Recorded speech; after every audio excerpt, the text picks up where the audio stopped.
최근에 이러한 K방산의 성장세는 실로 놀랍습니다. 국제정세가 불안정해짐에 따라 전 세계 각국이 자국의 군사력 수요를 충당하기 위한 한국산 무기에 대한 러브콜을 보내고 있는 상황이고, 여전히 재래식 무기에 대한 수요가 높고 한국산 무기에 대한 우수성이 입증됐기 때문에 앞으로 K방산에 대한 전망은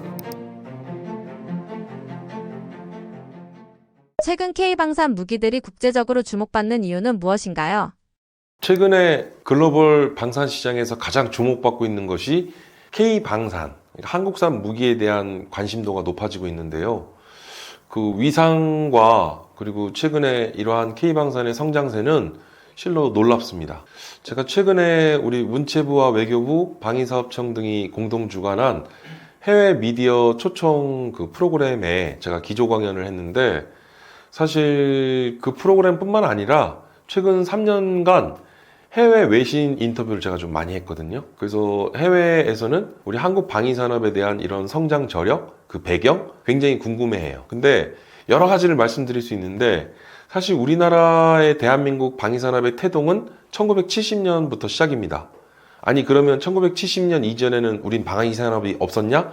그러니까 그 전에는 군수산업 내지 국방산업이라고 우리가 일컫긴 했는데, 사실 1970년대 초만 하더라도 우리는 소총과 탄약조차도 만들지 못하던 나라였어요. 그러니까 거의 불모지와 같았던 상황이었는데, 지금 반세기가 넘어가면서 전 세계에는 유례가 없을 정도의 이러한 군사 강대국이자 이제는 방위산업 기반의 이제 강력한 경쟁력을 보유한 나라가 됐는데, 첫 번째로 방위산업은 제조업을 기반으로 한 산업입니다. 근데 우리나라는 제조업 강국이죠. 그러니까 이 제조업의 경쟁력이 이 방위산업에 그대로 투영됐다고 보실 수 있겠고요.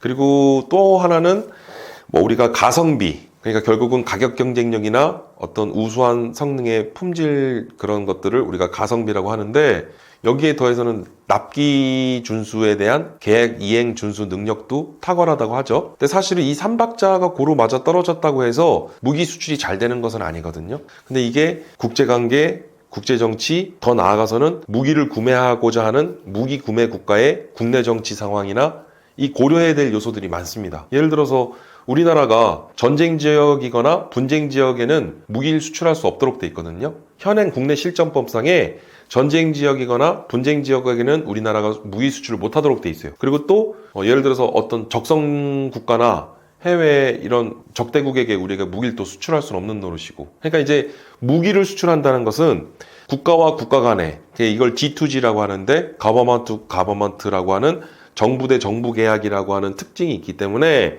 국가와 국가 간의 그런 국제관계, 국제정치, 그리고 그러한 국내 정치 상황 요소들을 고려를 해야 되는데, 한편으로 보면 우리나라가 국제 무대에서 인정받고 또 우리나라도 그만큼 외교 수준이나 역량도 충분히 발휘되고 있다라고 저는 해석이 되고 있는데, 여튼 사실 2022년 우러 전쟁에 따른 전쟁 특수 요인이 가장 컸고요. 그리고 또 국제정세가 불안정해짐에 따라 전 세계 각국이 자국의 군사력 수요를 충당하기 위한 한국산 무기에 대한 러브콜을 보내고 있는 상황이고, 그래서 당분간 앞으로 향후 2년에서 3년, 더 나아가서는 5년, 10년까지도 저는 바라보는데, 여전히 재래식 무기에 대한 수요가 높고 한국산 무기에 대한 우수성이 입증됐기 때문에 앞으로 K방산에 대한 전망은 그 호황을 넘어 초호황기에 접어들 것이라고 저는 바라보고 있습니다. K9 자주포나 FA50처럼 성능 가격 납기 측면의 경쟁력이 K방산의 강점으로 작용하고 있다고 볼 수 있나요? 우리나라의 이런 K방산의 좀 DNA, 이러한 체질을 좀 말씀드리면, 이게 155mm라고 하는 대구경 포탄인데요. 그러니까 이 나토 규격으로 우린 155mm를 사용하고 있는데, 러시아나 중국 등 이러한 나라들은 또 152mm, 북한도 마찬가지죠. 근데 이제 이러한 사양이나 규격, 그 다음에 재원들을 봤을 때 우리나라가 사실은 이런 나토 규격에, 그리고 또 방위산업의 이러한 제조업 경쟁력을 강점으로 사실 국제 무대에서 우리 한국산 무기가 먹힌다는 거죠. 그리고 더 나아가서 패키지 딜 방식이라고 하는 그 방산 수출의 수출 전략 방식도 굉장히 주요했다고 봅니다. 그래서 이 패키지 딜 방식은 무기를 구매하는 무기 구매국, 상대국에게 우리 무기를 구매했을 시 기술을 이전해주고 현지에서 생산하도록 하는 기술 이전과 현지 생산 방식이라는 패키지 딜 방식이죠. 그래서 최근에 저는 이 패키지 딜 방식에 패키지 딜 2.0이라고 저는 얘기를 하는데, 플랜트 수출, 그러니까는 쉽게 얘기하면 우리나라의 이런 기술 노하우와 그리고 이 기술 생산 기반을 그 공장부터 그 플랜트까지 수출을 해주는 거예요. 그러니까 현지에 공장을 지어주고 그 공장의 그 파실리티, 그런 다양한 설비들까지도 우리가 그 공장의 설비 레이아웃부터 그 관련 그 밀링 머신이나 기계 선반 등 이 모든 것까지도 우리가 제공해 주는 거죠. 그러면 말 그대로 풀 패키지가 됩니다. 그러면 기술 이전부터 현지 생산과 이 기술 이전 현지 생산에 대한 필요한 공장을 플랜트를 수출하는 것까지, 그래서 이 삼박자가 맞아 떨어질 것이라고 보여지는데, 실제로 우리나라가 지금 풍산이 폴란드 현지 공장을 또 져요. 그리고 과거에는 삼양컴텍이라는 이제 우리나라 뭐 방당면이나 또는 일반 장구류 등 생산하는 기업이 필리핀의 조병창에 공장을 또 직접 만든 경우도 있고요. 그래서 앞으로 이제 남미나 중앙아시아, 중동, 그리고 더 나아가서는 동유럽 지역에 이르기까지, 그래서 앞으로 K방사는 이러한 패키지 딜 방식의 진화, 그래서 이러한 현지 생산에 있어 플랜트 수출에 이르기까지, 그래서 이런 것들을 종합적으로 바라볼 수 있을 것이고, 특히나 우리도 필리핀뿐만 아니라 그리고 미국 현지에도 우리가 뭐 필리 조선소들을 인수했는데, 대형화 통합화라고 하는 게 국내 시장만이 아니라 해외 방산 시장까지. 그래서 하나 에어로스페이스가 그 미국의 그 군용 항공기 부품을 생산하는 전문 업체인 이닥을 또 인수를 하기도 했고요.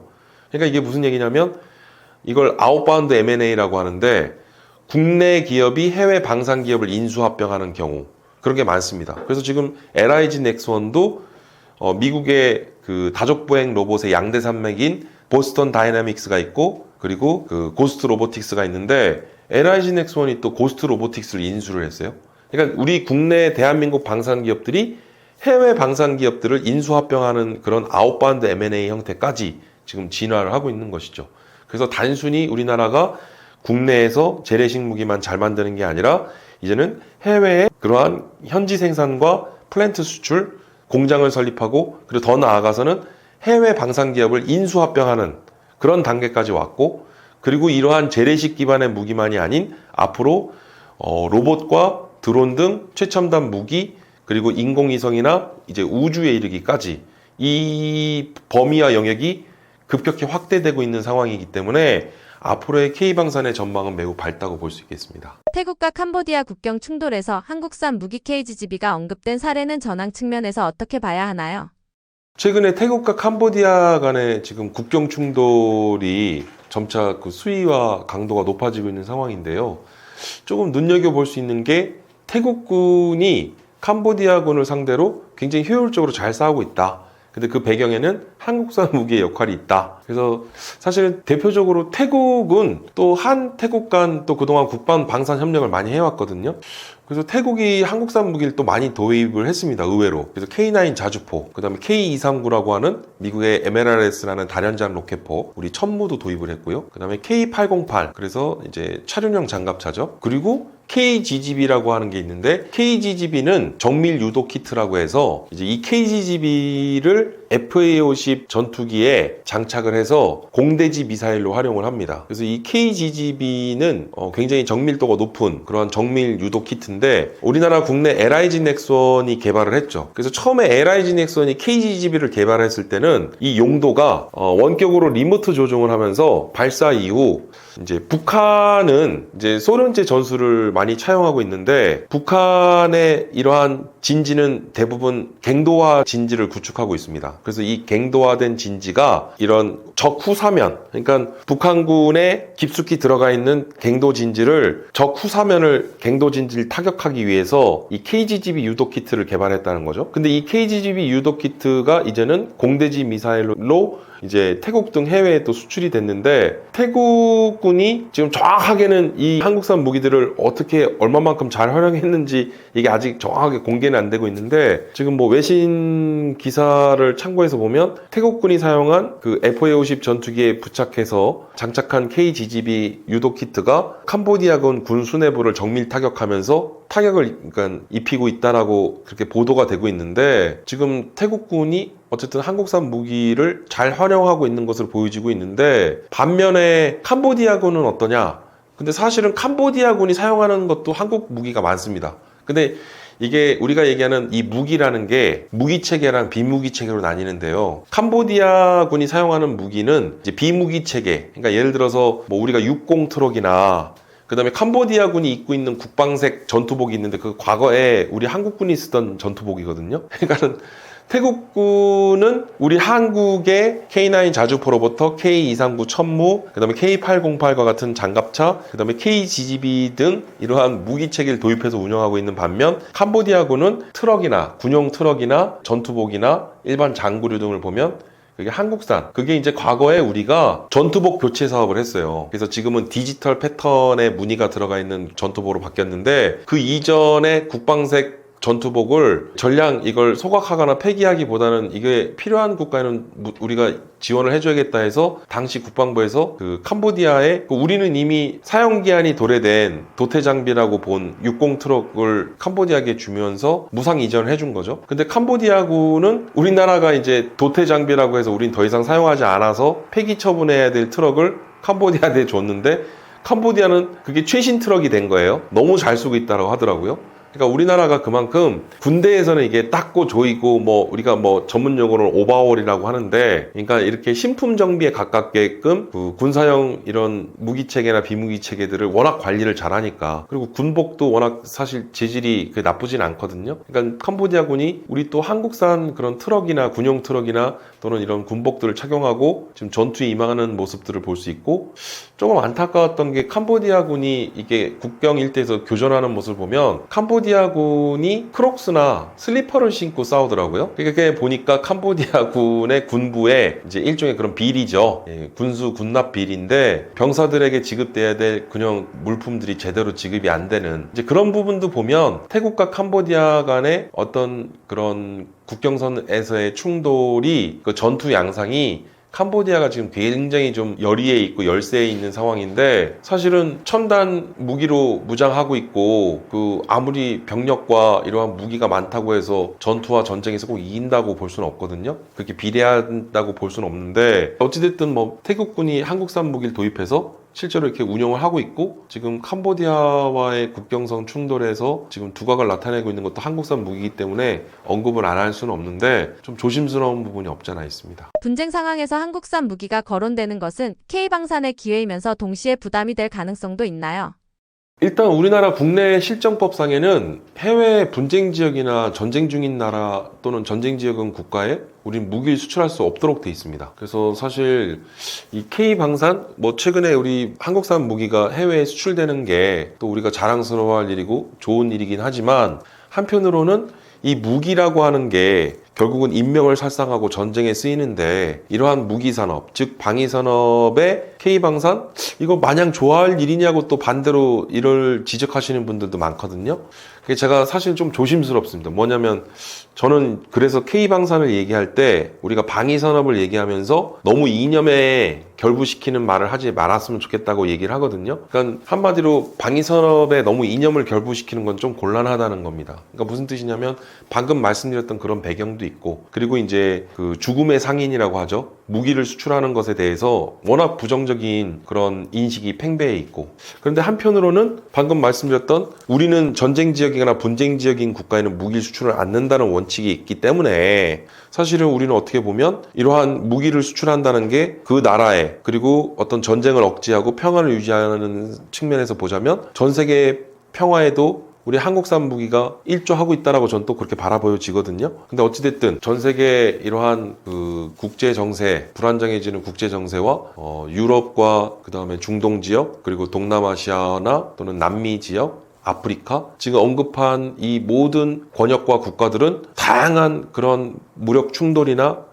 그 다음에 크고 작은 무력 분쟁들이 일어나고 있는 상황 속에서 전 세계적으로 자국의 군 현대화라는 미명하에 군사력 증강에 열을 올리고 있는 상황이기 때문에 이러한 군사용 무기에 대한 수요는 급격하게 증대되고 있다. 따라서 이러한 급증하고 있는 무기 수요에 대한 충당을 하기 위해서 사실 마땅한 선택제나 대체제가 없는 상황 속에 한국산 무기에 대한 러브콜이 이어지고 있는 것이죠. 그래서 우리는 두 가지인 것 같습니다. 하나는 이러한 무기 수출에 대한 부분에 대해서 물론 우리가 분쟁 지역이나 또는 적성국가 등에는 무기를 수출하진 않지만 올해 그래도 조금 눈여겨봐야 될 부분이 우리가 베트남에 또 K9 자주포를 수출했어요. 그래서 베트남과 같은 사회주의 국가에도 우리가 처음으로 이렇게 무기 수출하게 됐는데 이러한 무기 수출에 대한 부분에 있어서 우리는 자칫 어떤 그런 외교적 분쟁이나 마찰, 갈등 또는 국제적인 여론이나 비난을 받지 않도록 우리는 이런 무기 수출에 있어서는 조금 신중한 부분을 고려하지 아니하려 할 수 없다. 하지만 K방산의 이러한 뭐 지속 가능한 발전이나 또 방산 수출 4대 강국을 우리가 진입하기 위한 그런 부분에서도 보면 우리가 적절한 밸런스를 잘 유지하면서 그 균형점을 잘 찾아 나가는 것이 중요할 것 같습니다. K방산이 지금의 성과를 일시적 흐름이 아니라 지속 가능한 경쟁력으로 이어가기 위해 가장 중요한 과제는 무엇인가요? 첫 번째는 사실 K방산이 지금 잘 나간다고는 하지만 사실 하드웨어적인 측면에서는 우리가 굉장히 높은 경쟁력을 유지하지만 소프트웨어 측면에서 보자면 그러니까 결국은 이 전차나 자주포 또는 전투기도 이게 기름을 넣어준다고 해서 움직이는 게 아니라 정밀한 컴퓨터 기기나 전자기기 등이 작동을 해야지만 이걸 운용할 수 있는데 그럼 핵심은 소프트웨어라는 거예요. 근데 우리가 OS라는 핵심 운영체제나 또는 하물며 내장형 소프트웨어라는 임베디드 소프트웨어까지 우리는 거의 대부분을 외산에 의존하고 있는 실정입니다. 그러니까 우리나라 삼성전자의 스마트폰 갤럭시 S를 잘 만들었지만 이 갤럭시라고 하는 스마트폰의 핵심 OS는 우리나라 운영체제가 아니라는 거죠. 그러니까 외산의 소프트웨어를 도입해서 그걸 운영하고 있는데 그러니까 사실 우리가 하드웨어적인 측면에서의 하드 파워는 강력한 경쟁력을 갖고 있지만 이러한 소프트웨어에 대한 측면에서 우리는 소프트웨어에 대한 개발 그리고 이런 활용 이 부분이 우리에겐 큰 숙제가 될 것이고 그리고 국산화율을 좀 높여야 되는 것도 관건입니다. 그러니까는 K9 자주포 우리나라가 수출 효자 품목이라고 하고 전 세계 마켓시어의 뭐 절반 이상은 우리 K9 자주포가 이름 올렸다고 하지만 K9 자주포의 국산화율이 아직 70%대에 머무르고 있거든요. 그리고 우리나라가 AS21이라는 레드백 장갑차도 독일의 라인메탈사를 제치고 호주 장갑차 도입 사업에서 선정이 됐지만 이 국산화율이 또 10%대에 그치고 있어요. 그러니까 이게 국산화율이 높여야 된다는 것이 우리에게는 또 중요한 관건일 것이고 그리고 최근에 방산 주요 4개사를 제외한 방산 중소기업들은 굉장히 지금 경영 여건이 악화일로인 상황인데요. 그래서 방산 생태계의 선순환 구조를 만드는 것, 그래서 방산 생태계의 어떤 건전한 이러한 상생 혁신과 그 다음에 혁신 성장을 위한 그러한 어떤 방산 생태계를 조성하는 일, 그 외에도 이제 시급한 일들이 많죠. 그래서 지금 현재 우리 또 방산 수출 4대 강국에 진입하겠다라고 하는 정부의 노력들이 이어지고 있는데 그 어느 정부에서도 방산 특사라는 건 제가 들어본 적이 없거든요. 그래서 지금 대통령실의 비서실장이 방산 특사로 해외에 또 그 다양하게 또 활동을 하고 있고 또 가장 중요한 이제 정부의 의지인데 어떻게 보면 대통령이 방산 리더십을 발휘하는 것이 중요한데 탑 매니지먼트 차원에서의 이러한 방산 리더십도 지금 보여주고 있기 때문에 방산 수출 4대 강국 진입은 멀지 않았다 그렇게 바라보고 있습니다. 대한민국 군사력이 세계 5위라는 평가가 나오는데요. 이 순위는 실제 전쟁 상황에서도 의미 있는 지표라고 볼 수 있나요? 이제 GFP죠. 글로벌 파이어 파워에서 매년 전 세계 각국의 군사력 순위를 발표하는데요. 물론 이 군사력 순위에는 이제 대량 살상 무기 중에 이제 핵무기 등은 제외입니다. 그러니까 사실은 핵무기를 제외하고 군사력 순위를 평가하는 것이 과연 이게 온전한 평가가 될 것이냐. 뭐 많은 군사 전문가들 사이에서는 또 이런 반론을 제기하는 분들이 많은데 저도 여기에는 동의를 하거든요. 그래서 이 군사적 순위에 대한 평가 순위는 우리가 참고만 하면 좋을 것 같아요. 그리고 사실 군사력 순위의 평가 지표가 한 많은 지표를 두고 있는데 한 40여 가지에서 50여 가지 정도의 주요 평가 항목들을 통해서 군사력 순위를 산출을 하는데 여기에는 뭐 병력수, 그 다음에 재래식 무기의 보유수, 그 다음에 어떤 질적인 수준이나 뭐 여러 가지 그런 군 지휘 체계 뭐 다양한 분야들을 다 평가를 하는데 사실 이러한 군사력 순위는 우리가 참고 지표로 활용하면 좋을 것 같고요. 사실 단순히 이 군사력 순위대로라면 전 세계 초강대국 중에 하나인 러시아와 우크라이나 전쟁도 이렇게 장기화될 수 없었겠죠. 그러니까 단순히 뭐 압도적인 병력 수나 그다음에 무기 수나 이런 것만으로 결정되는 것은 아니다. 뭐 다양한 무형의 요소들이 있을 수 있고 그리고 또 전쟁의 속성이나 본질 자체가 그러합니다. 결국은 서양의 군사 전문가, 군사 사상가로 잘 알려져 있는 클라우제비치의 전쟁론을 보면 전쟁의 본질적 속성 중에 하나가 이제 전장의 불확실성, 그러니까 포그 오브 워라고 하는데, 그러니까 안개가 자욱한, 그러니까 그런 안개 속의 상황을 가리키면서 전쟁의 불확실성을 얘기했는데 뭐 단순히 병력 수가 많고 어떤 무기가 보유 수량이 많다고 해서 전쟁에서 또는 전투에서 이긴다라고 하는 그런 공식이 성립되는 거 아니기 때문에, 그래서 군사력 순위에 대한 부분은 우리가 어디까지나 참고 지표로 활용하면 좋을 것 같은데, 어쨌든 우리나라는 전 세계 군사력 순위 5위, 5손가락 안에 이름 올렸다는 것이죠. 뭐 그런 부분들은 우리가 좀 참고로 바라보면 좋을 것 같습니다. 북한은 병력 규모가 압도적인데 오늘날 전쟁에서는 병력 수보다 미사일 공굴력, 정밀 타격 능력이 더 중요해졌다고 봐야 하나요? 최근에 전쟁 양상이 좀 달라지고 있는데요. 그래서 지금은 한마디로 현대전의 양상이 뭐 기존의 그 지상과 공중, 해상, 그래서 우리가 3차원 공간이었다면 이제는 사이버와 우주 영역에 이르기까지, 그래서 이제는 전대미문의 우주에서까지도 우리는 어떤 전투나 전쟁을 가정해야 되는 상황이 됐는데, 이제 5차원의 광역화됐다라는 거예요. 전장의 영역이. 그리고 초장사정화, 초정밀화라고 하는 두 단어로 압축되는데, 그래서 오늘날 현대전쟁을 한마디로 더 버튼워라고 얘기를 합니다. 그러니까 그 버튼워라는 게 그 미사일 발사 버튼을 누르는 것으로부터 이제는 전쟁이 시작되고 끝날 수 있다는 거예요. 그 단적인 사례가 지난 6월달 이스라엘과 이란 간의 전쟁이었는데, 이스라엘과 이란 간의 전쟁이 방금 말씀드렸던 서로 양측이 미사일과 무인기, 드론 등을 띄워 올리면서 서로 그렇게 공방을 했어요. 그래서 이스라엘과 이란 간의 전쟁은 우리가 과거 바라보던 그런 대규모 병력이 충돌해서 벌어지는 물리적 충돌이 아니었다는 거죠. 그런 병력과 병력 간의 대규모 병력 간에 벌이는 대규모 교전이 일어난 게 아니라, 이스라엘과 이란 간의 전쟁은 상호 간의 미사일 투발과 그리고 무인기와 드론 등을 활용한 결국은 이러한 전쟁과 전투의 양상이었다는 것인데, 지금 이런 것들이 굉장히 전장의 흐름, 전장의 판도를 뒤바꾸고 있는 상황입니다. 그래서 지금 북한은 128만이라고 하는, 그러니까 우리 국방부가 2년에 한 번씩 국방백서라는 걸 발간을 합니다. 근데 그 국방백서에는 북한군 상비병력 128만. 근데 북한의 인구가 2,500만. 근데 지금은 정확하게는 2,000만 내외라고 합니다.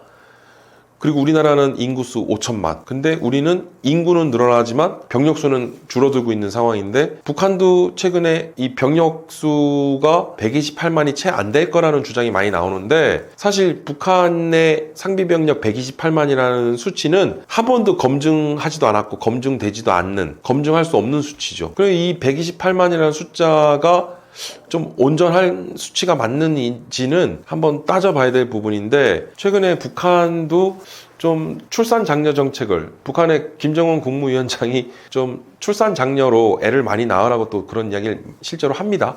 그래서 북한도 지금 조금 출산율 저하에 대한 인구 감소 문제가 좀 사회적 문제로 대두되고 있는 것으로 보여지는데, 여튼 북한의 무시할 수 없는 128만이라는 상비 병력, 그 다음에 그 재래식 무기의 압도적인 재래식 무기 보유 수는 우리도 무시할 수 없는 상황이고, 하지만 워낙 노후화돼 있고, 그리고 제대로 돼 있는 정비나 그 다음에 무기의 어떤 질적 수준을 보자면 우리 한국산, 우리 대한민국의 무기와는 사실 비교 자체가 안 되죠. 그래서 단순히 뭐 북한과의 우리나라의 군사력 순위를 비교한다? 뭐 군사력 순위를 비교하더라도 비교 순위에서도 북한과는 이미 30위권 밖에 있는 북한과, 그리고 우리나라는 전 세계 군사력 순위 5위에 있기 때문에 군사력 순위로만 비교한다는 것은 좀 비교 자체가 불가한데, 다만 북한은 이 군사력 순위 평가 척도에는 포함되지 않은 핵무기, 그리고 생화학 무기 등등등 이러한 비대칭 전력들이 북한의 가장 위험한, 우리로서는 그러한 위해 요소가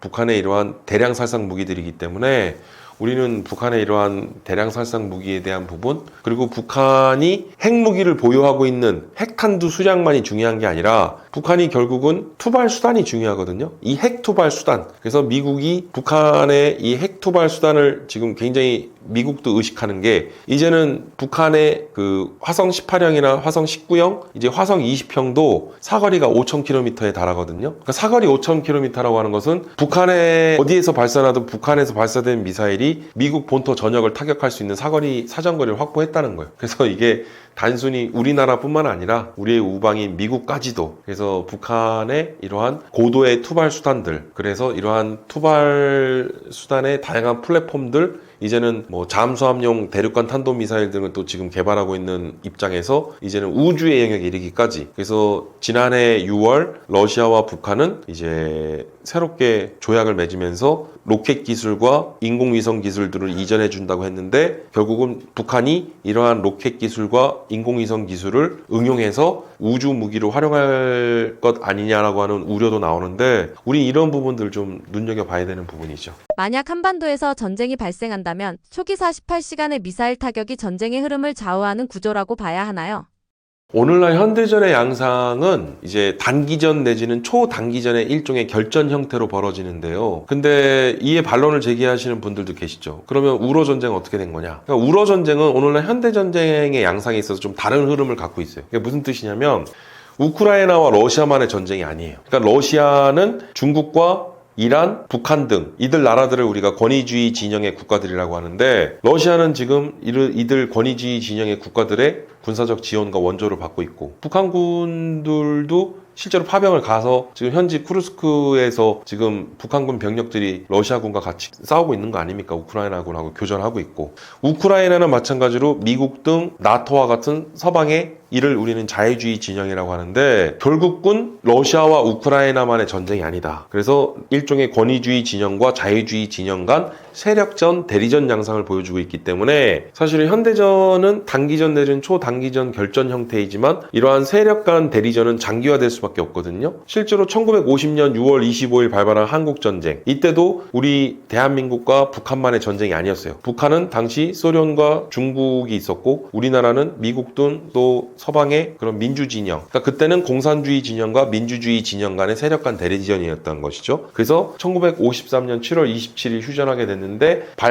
전쟁 발발 3년하고도 만 3년 1개월 만에 이제 휴전이 된 거죠. 그러니까 종전이라고도 말을 못하는 게, 지금 현재 국제법상에는 휴전 상황이기 때문에 어쨌든 3년 이상 우린 장기화됐고, 지금 우크라이나 러시아 간에도 소강과 공방을 반복하고 있지만 결국은 횟수로 4년째 장기화되고 있는 상황인데, 그래서 오늘날 이러한 전쟁의 양상, 흐름이 좀 바뀌고 있고, 만약에 정말 만약이란 가정인데 있어서도 안 되고 있지 않을 것이라고 저도 믿지만, 만약에 한반도에서 다시 한번 전쟁이 벌어진다? 그러면 이 전쟁에 대한 전쟁 흐름은 어떻게 될 것이냐? 우리나라는 작게 5027이라는 게 있어요. 그래서 유사시 한반도에서 어떤 전쟁 상황이 발생했을 때 이 작전 계획 5027에는 전쟁을 일주일 만에 전쟁을 끝내도록 돼 있거든요. 그래서 전쟁 개시 첫날부터 이튿날까지 48시간 동안 한미 연합자산을 총동원합니다. 그래서 그렇게 함으로써 전쟁을 일주일 안에 끝내겠다고 우리는 계획을 갖고 있는데, 그럼 북한은 어떻게 하냐? 북한도 일주일 만에 전쟁을 끝내겠다고 해서 북한은 이 전쟁 계획을 7일 전쟁이라고 해요. 그래서 그 전쟁 계획 자체가 이름이 7일 전쟁입니다. 그래서 북한도 한반도에서 유사시 전쟁 상황이 벌어졌을 때는 일주일 안에 전쟁을 끝내겠다라는 계획을 갖고 있어요. 그래서 이런 것들이 어떻게 보면 단순히 우리 한반도에서의 북한과 우리 한국군만의 작전 계획만이 아닌, 이제 오늘날 현대전에서는 이러한 단기전 내지는 초단기전, 일종의 결전 형태로 전쟁에 대한 흐름을 보여주고 있지만, 다소 좀 복잡한 국제관계와 그런 메커니즘으로 인해서 전쟁의 흐름이 복잡화되고 다양화되고 있다, 복합화되고 있다, 뭐 이런 흐름들을 우리가 볼 수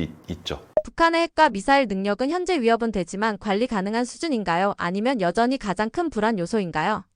인류 역사상 이른바 궁극의 무기이자 가장 강력한 무기는 핵무기입니다. 그리고 핵무기의 공식 사용은 사실상 2차 세계대전 태평양 전쟁 시절, 결국에 1945년 8월 이제 그해 일본의 히로시마 나가사키에 투하됐던 원자폭탄이 처음이자 마지막 공식 기록인데, 그 이후에도 비공식 기록이 있긴 한데, 어찌됐든 이러한 핵 전쟁은 없어야겠죠. 핵무기가 두 번 다시 사용되는 일은 우리 인류의 역사에 두 번 다시 없어야 될 것인데, 지금 북한의 지금 핵무기 보유 수준 약 92여 기에서 120여 기 정도 된다고 추정을 하고 있지만, 이 보유 수량이 계속 늘어나고 있고, 그리고 가장 중요한 것은 사실 핵탄두를 얼만큼 보유하고 있느냐보다, 북한이 가령 아무리 많은 핵탄두를 보유하고 있다고 하더라도 이를 투발할 수 있는 투발 수단이 없다고 하면 사실 사실 핵탄두를 많이 갖고 있는 게 무슨 의미가 있겠습니까? 근데 북한은 이러한 핵탄두 보유 수량을 늘려나가면서 핵 투발 능력을 고도화하고 있다는 것이죠. 그래서 동해상의 이러한 연례적인 핵 투발 능력을 고도화하기 위한 그런 미사일 시험 발사를 계속해서 강행하고 있고, 그리고 핵탄두를 소형화 경량화해서 핵탄두를 실어서 쏠 수 있는, 그래서 지금은 화성 20형 같은 경우에는 북한이 개발하고 있는 최신형 미사일인데, 이제 이는 다탄두 미사일이라고 합니다. 이 다탄두 미사일은 탄두 하나에 여러 개의 이제 탄두를 실을 수 있는데, 예를 들어서 미사일 하나에 핵탄두를 5개 이상을 실을 수 있다는 거죠. 그래서 이 다탄두 미사일에 대한 부분, 그래서 미사일 투발 능력을 고도화해 나가고 있고, 투발 플랫폼을 또 다양화하고 있는 그런 측면을 보자면, 사실 북한의 핵 능력은 사실은 핵탄두를 보유하는 것만 그치는 게 아니라 이 핵탄두, 핵무기를 사용하는 핵 투발 능력을 훨씬 더 고도화하고 있고 다양화하면서 계속해서 진화하고 있다는 거죠. 그래서 사실은 굉장히 위협적으로 인식이 되고 있고, 이는 국제사회뿐만 아니라 미국도 굉장히 이에 대해서 우려를 하고 있어요. 근데 이제 트럼프 대통령이 북한을 지칭하면서 뉴클리어 파워라는 얘기를 했어요. 근데 이 뉴클리어 파워는, 그래서 이제 미국이 북한에 대한 핵 보유국으로서의 이 지위를 공식 인정해 준 것 아니냐라고 하는 그런 주장이 나왔는데, 사실 그 뉴클리어 파워라는 뜻이 일반적인 핵 보유국을 지칭하는 용어는 맞습니다. 근데 그거는 일반적인 표현이고요. NPT, 국제기구에서 얘기하는 핵 보유국의 공식 지위를 확인할 수 있는 명칭은 뉴클리어 웨폰 스테이트거든요. 그러니까 무슨 뜻이냐면, 트럼프가 예를 들어서 북한을 공식적인 핵 보유국으로 인정했다고 하면 그 핵 보유국으로서의 지위를 인정하는 공식 용어인 뉴클리어 웨폰 스테이트라는 용어를 썼겠죠. 뉴클리어 파워라는 용어를 쓴 게 아니라. 그리고 미국과 한국은 북한을 공식적인 핵 보유국으로 인정을 안 합니다. 그게 원칙이고 기준이 되고 있어요. 그리고 북한의 핵에 대해서는 미국 정부 당국이나 우리 대한민국 정부는 CVID, 그래서 컴플리트, 그래서 완벽하고도 검증 가능한 그리고 불가역적인 핵 포기를 우리는 요구를 하고 있습니다. 그러니까 북한에게 비핵화하라는 요구를 하는 게, 단순히 비핵화는 이제 크게는 보면 이제 핵 무기수를 감축하는 단계, 그래서 핵 무기를 감축하고, 그리고 핵 저장 시설이나 핵 생산 시설 등을 폐기하면서 결국은 최종 엔드 스테이트는 핵을 폐기시키는 단계인데, 이걸 우리가 CVID라고 하는 거예요. 그래서 이게 궁극적인 엔드 스테이트는 우리 한국 정부와 미국 정부가 요구하는 수준은 북한의 완전한 비핵화입니다. 그래서 보유하고 있는 핵무기도 스스로 폐기하고 핵 생산 저장 시설도 다 폐기시키는 그런 프로그램을 가동하는 게 CVID인데, 북한이 이를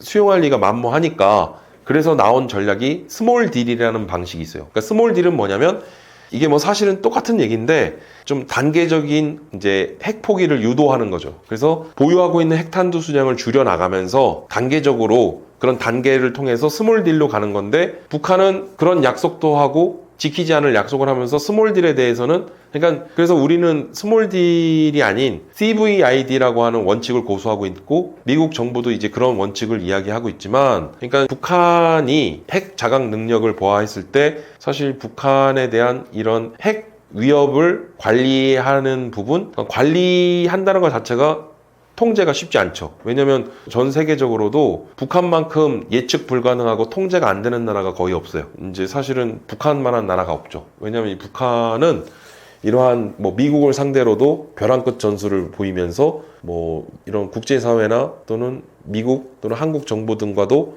사실 이 외교에 있어서 사실은 북한을 통제 관리하는 것 자체가 쉽지 않고, 중국도 사실 북한에 대한 통제력을 좀 잃었다라는 얘기까지 나오고 있는데, 그러니까 북한의 이러한 위협에 있어서 핵 위협이 과연 관리되고 통제될 수 있을 것이냐, 이건 상당히 어려운 문제라고 보고, 그런 문무준에서 보자면 미국과 한국 등 국제사회의 역량을 총 집결해서 사실은 북한에 대한 이런 핵 위협을 관리 통제하는 것, 사실은 이건 단순히 한반도에서의 문제만으로 국한되는 게 아니라 자칫 북한의 돌발 행동이 제3차 세계대전이 핵 전쟁으로 확산될 수 있기 때문에, 이것은 단순히 우리 한국 정부나 미국만이 아닌 전 세계적인 차원에서 국제적 어떤 그런 여론 또는 어떤 강력한 압력과 그런 것들이 관리 통제 수단으로 활용됨으로써 북한의 그런 핵 위협은 관리 통제를 해야 될 것인데, 굉장히 쉽지 않은 부분입니다. 요즘 KF-21이 이미 실전에 들어간다는 말도 나오는데요. 현재 양산 출고 전력화 가운데 어느 단계에 와 있다고 봐야 하나요?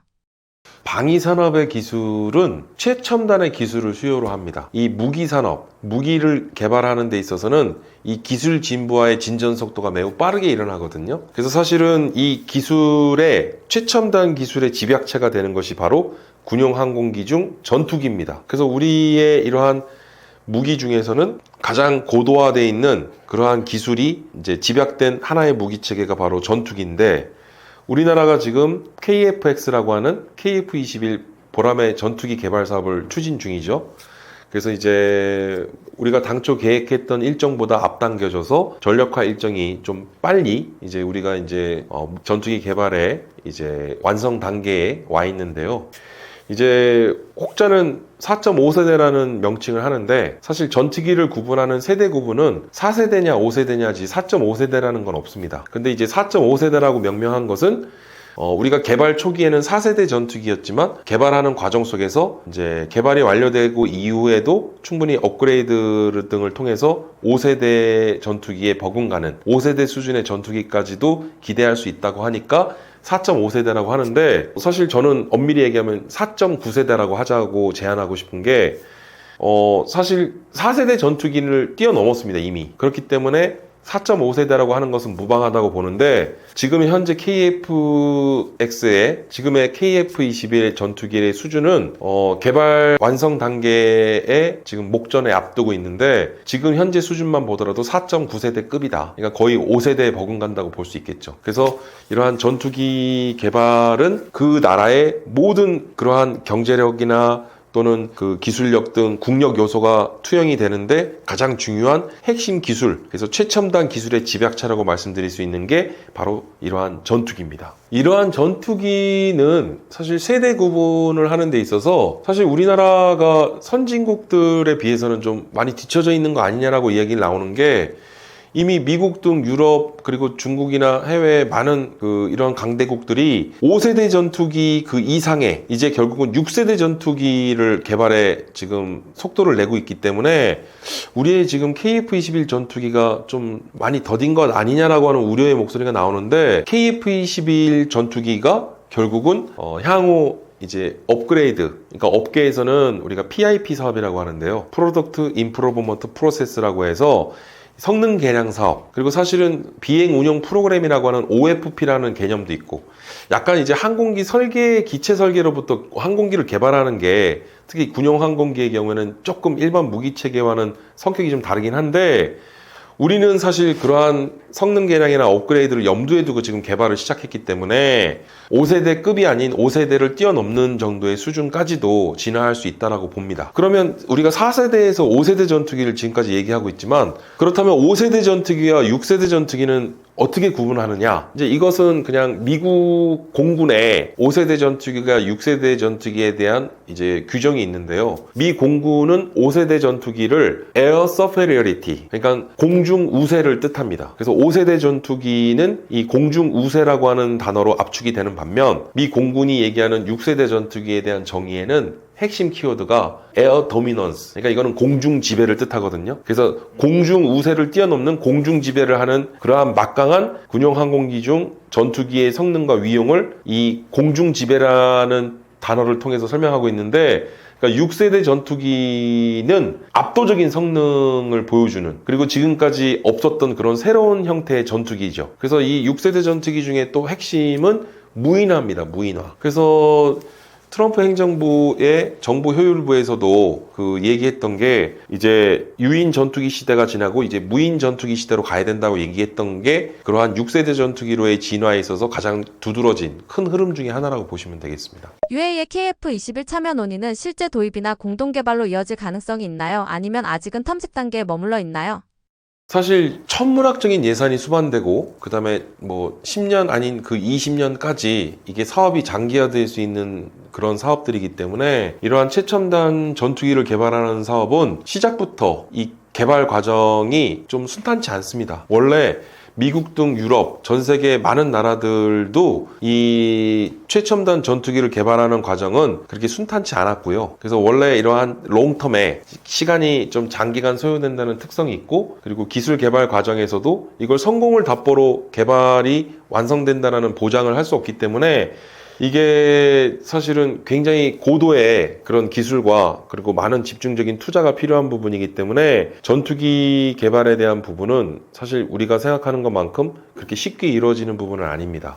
사실 좀 엄밀히 얘기하자면 김대중 대통령 시절 우리가 과거 KF-X 전투기 개발을 1998년 그래서 2000년부터 시작을 해서 우리가 지금 벌써 25년이 됐어요. 그러니까는 20년이 넘는 기간 동안에 우리는 보람의 사업 추진을 하겠다고 추진을 해왔는데, 결정적으로 우리가 이 KF-21 전투기 개발에 닻을 올릴 수 있었던 것은 인도네시아와의 국제 공동 개발에 합의를 함으로써 우리가 닻을 올릴 수 있었어요. 사실은 인도네시아는 KF-21 전투기 개발에 우리 입장에선 고마운 국가죠. 근데 지금은 일종의 인도네시아의 좀 이런 개발비 분담금 뭐 협조나 또는 개발 과정에서 불법으로 기술을 탈취하려는 시도를 했었고, 그리고 결국은 지금 인도네시아와의 좀 갈등이 봉합되지 않고 있는 상황이기 때문에 우리로서는 좀 아쉬운 상황인데, 지금 인도네시아뿐만 아니라 사실 터키, 튀르키예죠. 그 다음에 아랍에미리트, 이제 UAE 등 이런 이들 나라들이 지금 KF-21 전투기 개발에 막바지임에도 불구하고 참여와 협력을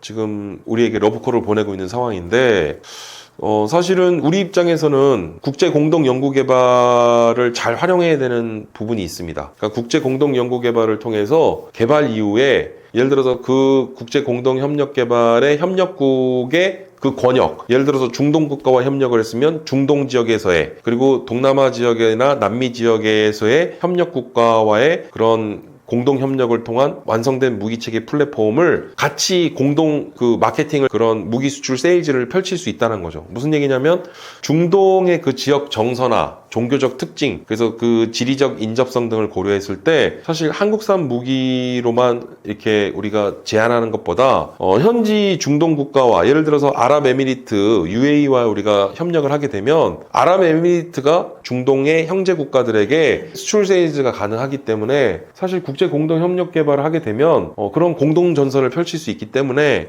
이런 공동 개발은 이제 공동 마케팅으로도 이어질 수 있다. 그래서 그런 부분들에서 보면 우리는 국제 공동 연구 개발을 확대하는 것이 중요하고, 실제로 전 세계적으로도 국제 공동 연구 개발의 추세가 확대되고 있는 상황이고요. 그리고 이제 중동의 오일머니를 또 보더라도, 그리고 사우디아라비아나 아랍에미리트 등은 전 세계 매년 무기 수입국가 5손가락 안에 드는 나라들이기 때문에 우리에게는 잠재적인 무기 수요 국가로서도 굉장히 좋은 파트너가 될 수 있고, 아랍에미리트도 실제로 KF-21 전투기에 대해서 관심이 많습니다. 그래서 그런 부분들을 보자면 지금 뭐 우리 입장에서는 KF-21 전투기 개발이 막바지에 이르렀지만 뭐 이후에 이제 업그레이드 사업이나 PIP 사업을 할 때는 협력 파트너로 같이 또 우리가 검토를 해볼 수 있겠죠. 그러면서 그러한 단순한 뭐 공동 개발이나 공동 협력 차원이 아닌 이제는 더 나아가서 KF-21 전투기를 무기를 구매해주고 구매한 그 전투기를 또 주변 국가에 수출 세일즈 마케팅을 하는데 이런 부분에 대해서 공동 협력 프로그램들을 가동할 수 있다는 차원에서 보자면 우리는 UAE와 같은 이런 나라들은 굉장히 좋은 파트너가 될 수 있다는 것입니다. KF-21 같은 차세대 전투기와 인공지능 무인 체계가 결합되면 앞으로 한국 공군의 작전 방식도 지금과는 달라질 수 있나요? 이제는 우리가 뭐 미래 전투기 개발의 모습을 상상을 해보면 앞으로 지금의 전투기의 어떤 기체 외형만 보더라도 일반적인 우리가 생각하는 그런 일반적인 전투기의 외형이 아닌 SF 공상과학 속 영화 속에 나오는 우주선과 같은 그런 기체 형상들이 또 많이 나타나고 있고요. 그리고 또 최근에는 AI와 같은 인공지능 활용에 대한 부분이 또 가장 중요한 화두가 되고 있는데, 결국은 무인화와 스마트화입니다. 그래서 결국은 무인화되어 있는 전력이 얼마만큼 똑똑한 그런 진화된 AI 인공지능 프로그램을 활용할 수 있느냐가 관건인데, 그래서 최근에는 무인의 스텔스 전투기들을 운영하겠다라고 전 세계 군사 강대국들은 그런 이야기들을 많이 하고 있고요. 그래서 우리 앞으로의 장차 한국 공군도 KF-21 전투기도 그런 부분을 염두하고 있고, 그래서 이러한 인공지능 활용을 통한 이제 무인 전투기 시대가 앞으로 열어 나갈 것으로 보여지는데, 이렇게 되면 이제 우리 한국군의 한국 공군의 어떤 작전 방식이나 이런 무기 운용 방식도 달라지겠죠. 그래서 뭐 단순히 우리가 얘기하는 뭐 멈티라고 하는 맨드 언맨드 티밍, 그래서 유무인 복합 체계를 뛰어넘는 결국은 엄티라고 하는 언맨드 언맨드 티밍, 그래서 무무인 복합 체계인데 이는 AI 인공지능 등을 통한 완전 자율무일화된 무기 체계를 우리가 고려해 볼 수 있겠죠. 그래서 앞으로 최첨단 무기 체계인 이러한 전투기의 진화, 어디까지 진화할 것이냐, 가장 중요한 부분은 결국은 이러한 첨단 무인 기술들을 접목 활용한 그런 무인 전투기의 등장, 그런 개발, 이런 부분까지도 우리 한국 공군과 우리 방산업계는 이에 대한 고민을 많이 하고 있습니다. 2026년의 수출 전망은 어떨 것으로 보시나요?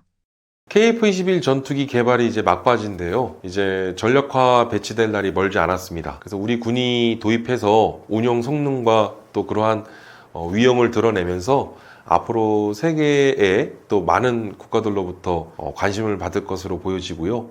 그리고 또 우리가 FA-50 전투기도 지금 우리가 블랙 이글스가 지금 KF-21로 2028년께에는 이제 기체를 변경하기로 했는데, 전 세계 이렇게 공중 고개 이런 비행 편대를 운영하는 국가들 중에 5세대 전투기를 이렇게 운영하는 국가가 없기 때문에 우리로서도 상당히 또 많은 홍보가 될 것이라고 보여지고, 저도 이제 기대를 많이 하고 있는 부분입니다.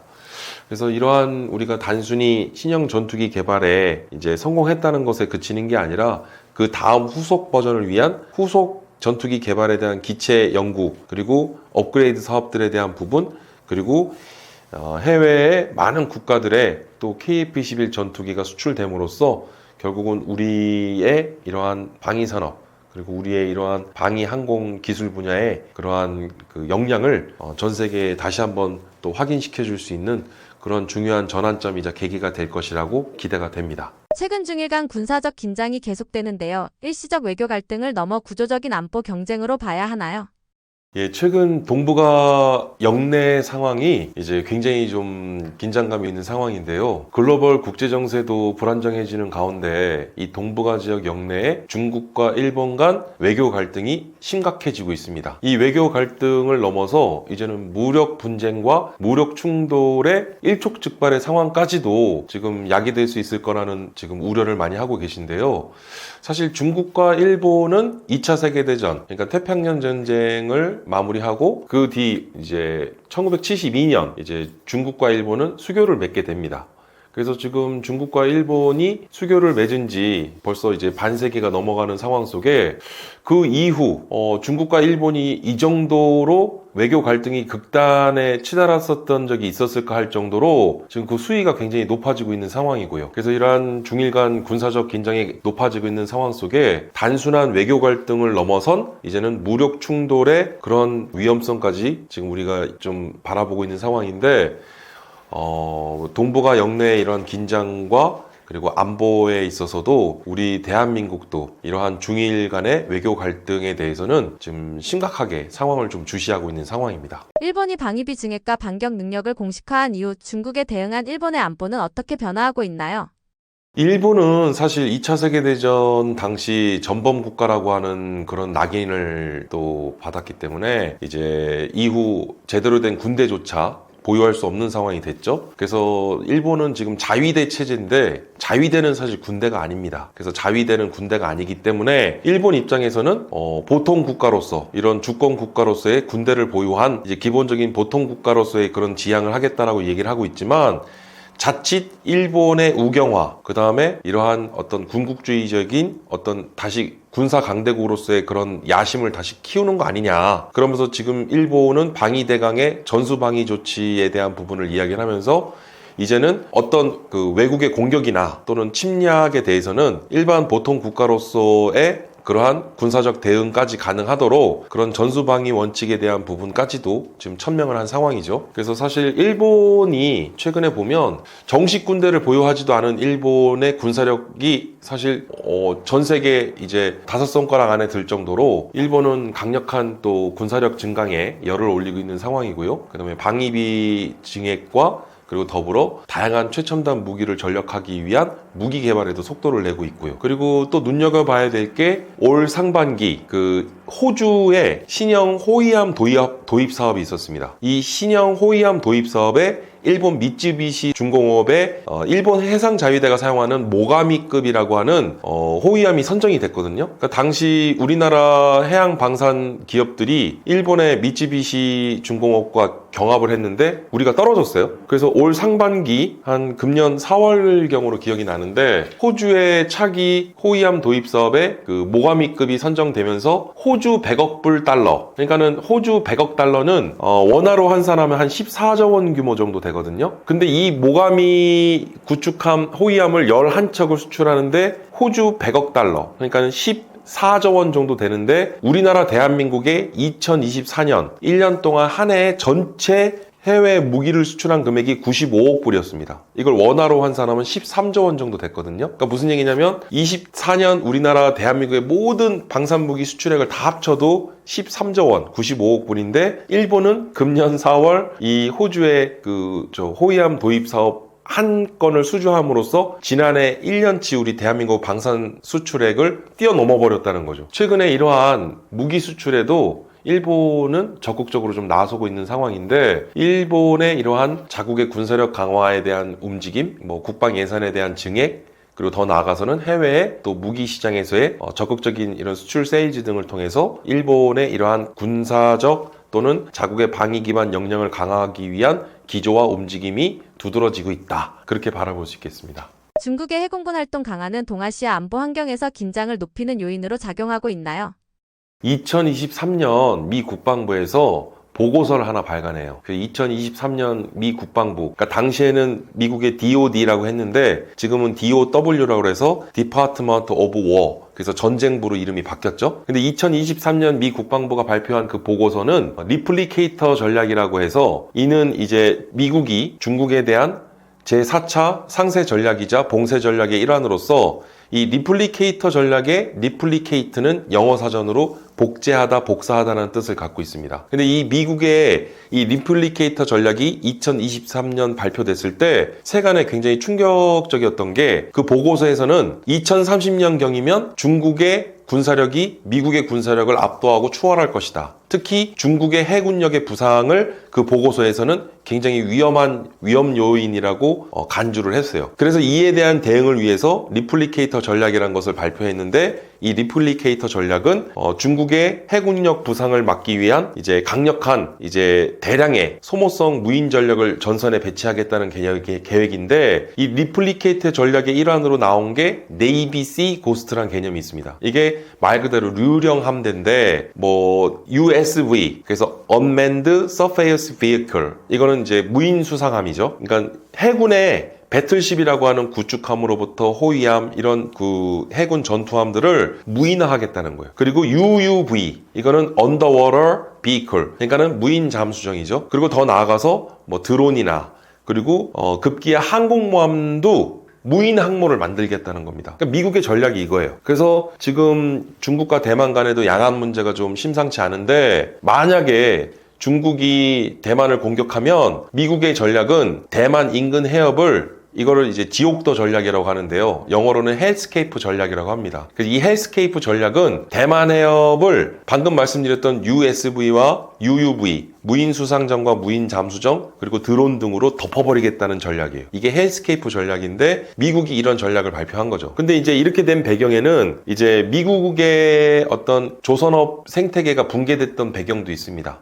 그러다 보니까 우리나라에 조선업 협력을 제한하면서 이른바 마스가라고 하는 한미 조선업 협력 프로그램들이 가동되고 있고, 급기야는 우리나라로 하여금 이제 핵 추진 잠수함 도입을 승인해주면서 이제 미국은 자국의 이러한 해양 방산에 대한 부분을, 해군력에 대한 부분을 상쇄시키고 또 이를 보강하기 위해서 가장 좋은 파트너로 우리 한국을 선택한 것이죠. 근데 이러한 배경은 첫 번째 중국의 군사력 부강, 그리고 중국의 이 군사력 부강 중에서는 해군력, 중국의 이러한 해군력이 미국을 굉장히 자극하고 의식하게 하고 있다는 거죠. 그래서 제가 작년 8월 달에 중국을 다녀왔는데요. 중국 현지에서의 상황은 중국도 이 조선업에 있어서는 굉장한 경쟁력을 갖고 있습니다. 그래서 전 세계 조선업 강국 꼽자면 한국과 일본, 중국이 있는데 중국이 지금은 민간 선박 수준을 안 한다고 하더라고요. 그러니까 이른바 군함을 미친 듯이 찍어내고 있다라고 표현을 하던데 지금 중국의 상황이 그렇습니다. 중일 간 안보 경쟁 구도에서 미국은 여전히 관리자의 역할을 자처할 것으로 보시나요?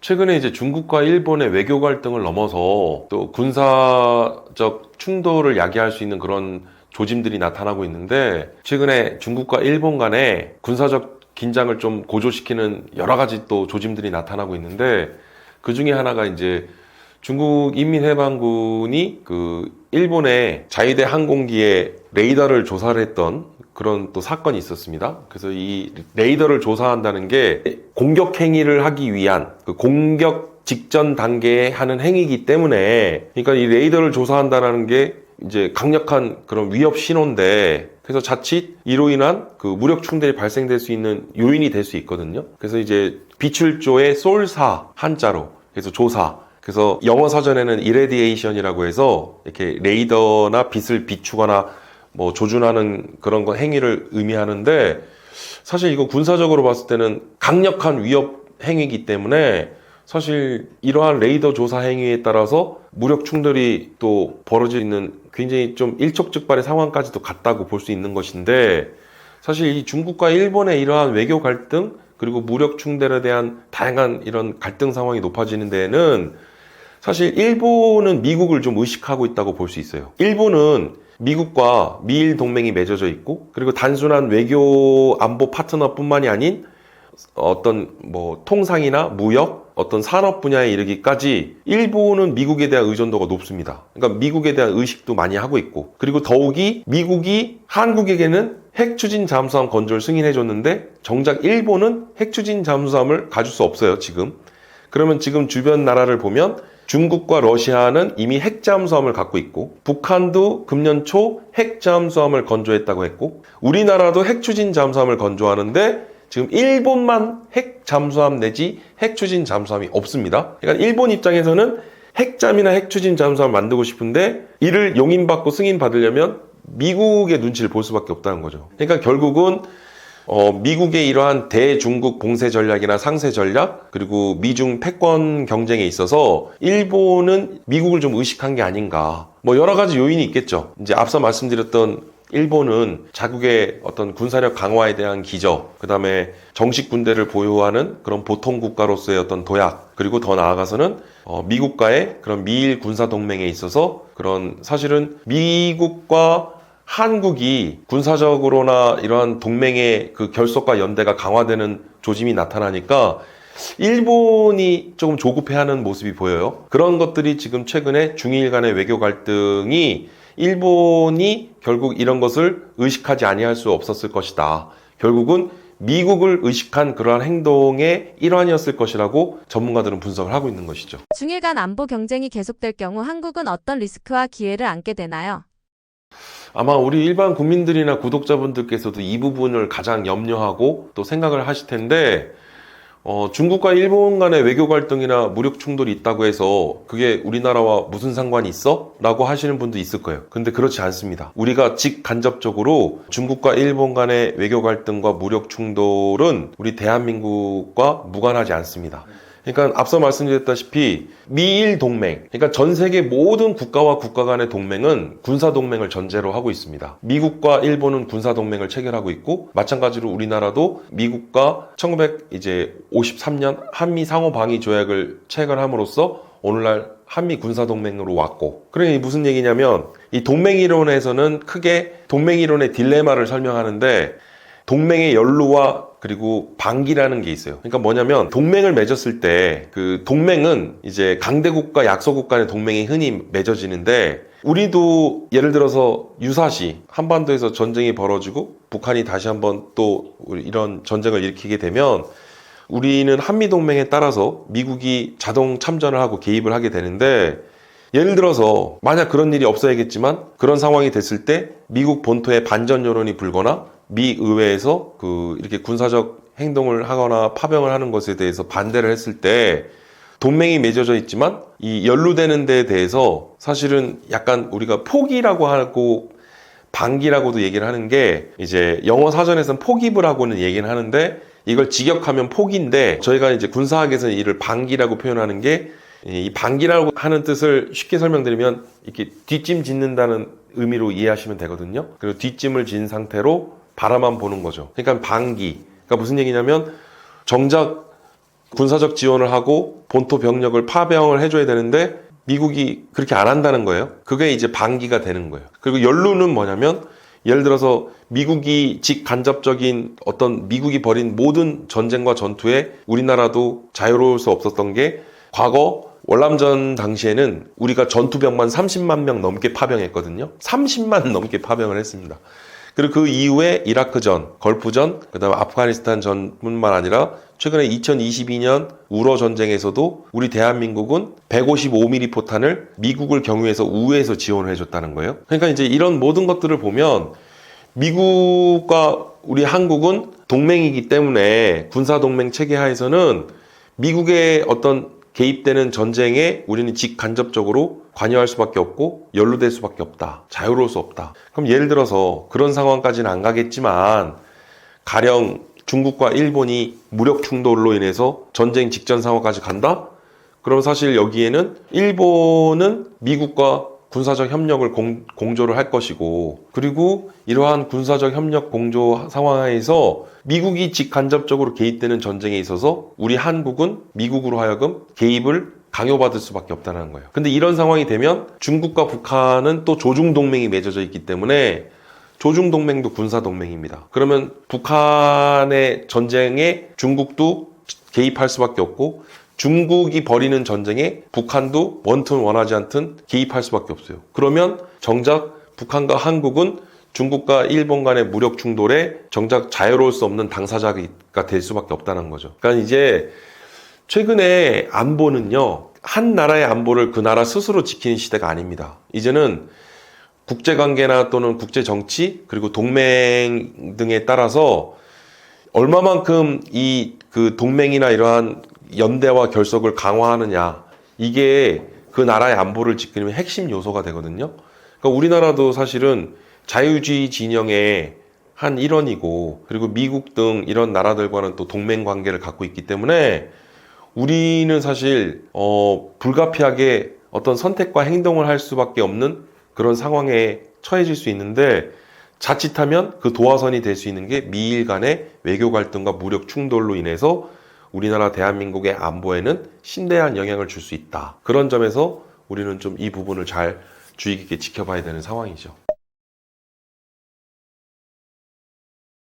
예, 저는 상지대학교 군사학과에 근무하고 있는데요. 한국방위산업연구소를 또 운영하고 있습니다. 최근까지 전쟁과 무기 그리고 방위산업 등에 대해서 연구를 하고 있는데요. 앞으로도 이러한 방위산업에 대한 연구를 통해서 여러분들과 유익한 이야기를 함께 공유 드릴 수 있도록 하겠습니다.